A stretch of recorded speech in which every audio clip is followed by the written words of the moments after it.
So Jerry and Esther had lunch, went to the treehouse, took a nap. Well, the wind was blowing, and the treehouse is on legs. It's not attached to any trees. So in the high wind, the treehouse was rocking. And when they awakened to the sound of the wind, the trees were full of robins. San Antonio is a corridor where the birds go south.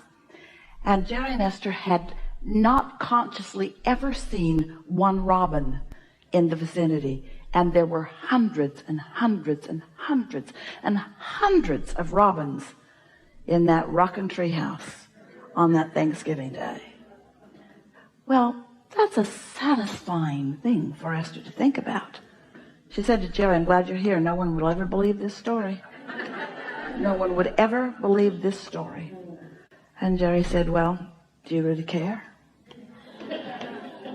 You've had the experience?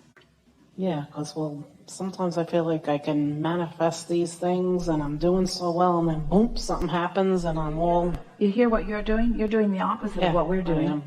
We're telling satisfying stories. Yes. And you're telling hard to be satisfied stories. You got to tell the satisfying stories.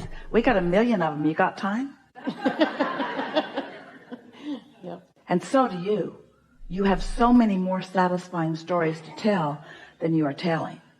And you're not leaning toward them for no good reason. You could, because every morning when you wake up, you're more satisfied than not.